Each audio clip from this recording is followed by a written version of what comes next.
Friends, आपका स्वागत है मेरे नए YouTube channel Tiwari study point में। दोस्तों, आज मैं इंग्लिश के कुछ इम्पोर्टेंट सेंट्रल आइडिया लेके आया हूँ। मैं आपको 3 इम्पोर्टेंट सेंट्रल आइडिया बताऊँगा। उन 3 में से एक आपको यूपी बोर्ड एग्ज़ाम 2023 में ज़रूर मिलेगा दोस्तों। तो पहला मैं लेके आया हूँ माई मदर एट 666। जो इंग्लिश है उसका चैप्टर का नाम है माई मदर एट 666 पोएम का मैं यहाँ सेंट्रल आइडिया लेके आया हूँ। ये central idea most important question है। ये प्रीवियस ईयर कई बार पेपर में आ चुका है। तो दोस्तों, इस सेंट्रल आइडिया में आपको मैं सारांश बता दे रहा हूँ कि सेंट्रल आइडिया में जो एक कवित्री होती हैं वो अपनी माँ को लेकर के बहुत परेशान होती हैं, वृद्ध माँ को लेके बहुत परेशान होती हैं।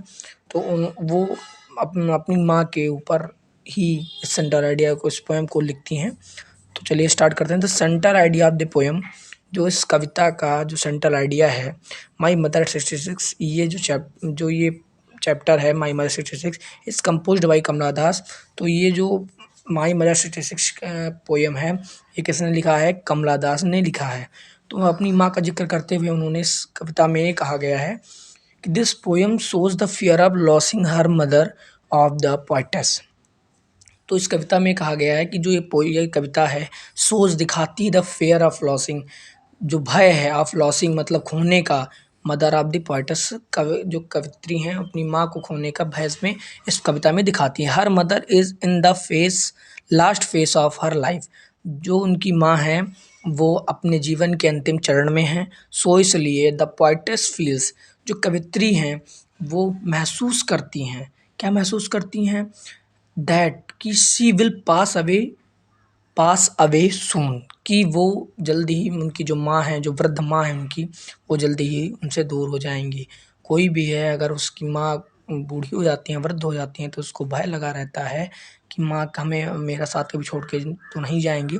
तो जो कवित्री हैं इस कविता के माध्यम से अपने दुख को प्रकट कर रही हैं, अपने माँ के वृद्ध शरीर को देख करके वो इस पोएम को लिख रही हैं और अपने दुख को प्रकट करना चाहती हैं और आपको संदेश देना चाहती हैं कि आप अपने माँ बाप का साथ कभी भी ना छोड़ें, चाहे कितनी भी मुश्किल परिस्थितियाँ क्यों ना हों आपके पास सामने। ठीक है दोस्तों, तो ही विल पास अवे सून, कि वो जल्दी ही मुझे छोड़ देंगी। Poets get scared of his thought, जो पोएटस हैं, जो कवित्री हैं, वो इस दुख से भर जाती हैं और उनके जो ये दुख हैं वो उनके अंदर बहुत सारा दुख आ जाता है कि माँ मेरी कब छोड़ चली जाएंगी मुझे, फिर हम कब मिलेंगे। तो to come out of this negative thoughts, जो कवित्री हैं वो जब जब इस नेगेटिव नकारात्मक भाव से, नकारात्मक सोच से जब बाहर आती हैं, she looked outside of the car, क्योंकि जो कवित्री होती हैं वो अपनी माँ के साथ, माँ को छोड़ने जो है कोच्चि एयरपोर्ट पर जा रही होती हैं। तो वो अपनी माँ को देखकर ये सब विचार कर रही हैं, उनके थॉट्स, नेगेटिव थॉट्स आ रहे हैं माँ को देख करके।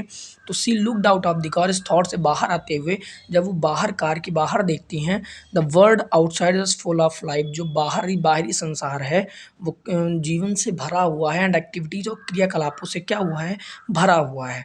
ठीक है, तो द यंग ट्री, यहाँ पे देखो जो यंग होता है वो जवान लोग होते हैं, जो जवान होते हैं, लेकिन अब यहाँ यंग यंग ट्री लिखा हुआ है, तो इसका मतलब है कि जो नए पेड़ हैं, उग रहे हैं जो पेड़। ठीक, द यंग ट्री सीम्ड, जो मतलब जो नए पेड़ हैं वो जो दिख रहे हैं, रनिंग फास्ट, तेज दौड़ते हुए, क्योंकि गाड़ी चल रही होती है तो पेड़ तो दौड़ नहीं सकते, तो गाड़ी चल रही, तो इसमें ऐसा प्रतीत हो रहा है कि जो पेड़ हैं वो तेजी से दौड़ रहे हैं। ठीक है, चिल्ड्रन लुक्ड वेरी हैप्पी, जो बच्चे हैं, जो वहाँ पे बच्चे प्ले कर रहे हैं, खेल रहे हैं, टहल रहे हैं, वो क्या कर रहे हैं, जो बच्चे हैं वो बहुत खुश दिखाई दे रहे हैं। ठीक है, एट एयरपोर्ट, एयरपोर्ट पर पहुंचती हैं वो, तो she looked again at her mother, वो दोबारा से अपनी माँ को देखती हैं, अपनी वृद्ध माँ को देखती हैं। दोस्तों, इस कविता के माध्यम से आप, अगर मैं इसको, आप मेरी इस कहानी को पूरी तरह पढ़ेंगे तो आपको बुक पढ़ने की कोई ज़रूरत नहीं होगी।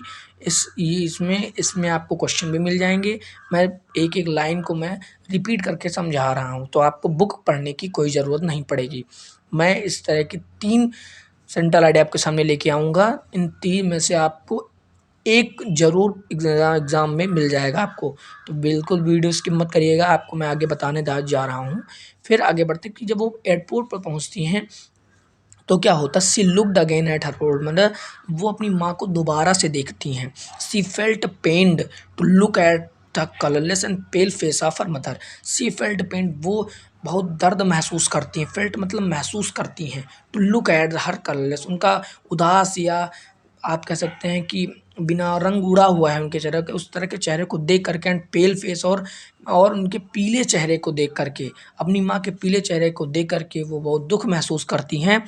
बट लेकिन हाइडिंग हर टीयर्स, अपने लेकिन क्या हुआ, अपने आँसुओं को छिपाते हुए, हाइड मतलब छिपाते हुए, द पोएटेस सेड, वो जो कवित्री है वो क्या कहती हैं, सी यू सून अम्मा, जल्द ही मिलेंगे या जल्द ही आपको देखेंगे अम्मा। वो अपने दुःख को प्रकट करना चाह रही हैं, वो सबको बताना चाह रही हैं कि हमारे जीवन में माता और पिता का कितना कितना स्थान होता है, माँ का ऋण कोई चुका नहीं सकता दोस्तों। तो इस कविता के माध्यम से कवित्री ये कहना चाह रही हैं कि आप अपने माँ की देखभाल करें, ठीक है। माँ का जो जो माँ होती हैं वो माँ के द्वारा ही सृष्टि की रचना हुई है। तो दोस्तों इस सेंट्रल आइडिया के माध्यम से कवित्री ये संदेश दे रही हैं कि वो अपनी माँ के प्रति कितना लगाव है उनको, और वो कितना पेन फील कर रही हैं, कि वो ऐसा महसूस कर रही हैं कि उनकी माँ पता नहीं जब वो दोबारा से उनसे मिलें तो जीवित रहें या ना रहें। तो ठीक है दोस्तों, फिर मिलते हैं एक न्यू सेंट्रल आइडिया के साथ नेक्स्ट डे। और जिन्होंने अभी तक मेरा चैनल सब्सक्राइब नहीं किया है दोस्तों, रिक्वेस्ट है कि आप मेरे चैनल को सब्सक्राइब कर दीजिए। अगर वीडियो अच्छी लगी तो वीडियो को लाइक कर दीजिए, और अगर कोई भी क्वेश्चन है तो आप मुझे कमेंट करके पूछ सकते हैं। फिर मिलते हैं दोस्तों अगले सेंट्रल आइडिया में, और ये 100% मैं गारंटी ले रहा हूँ कि सेंट्रल आइडिया आपको यूपी बोर्ड 2023 एग्जामिनेशन में ज़रूर मिलेगा। तब तक के लिए गुड बाय, थैंक यू।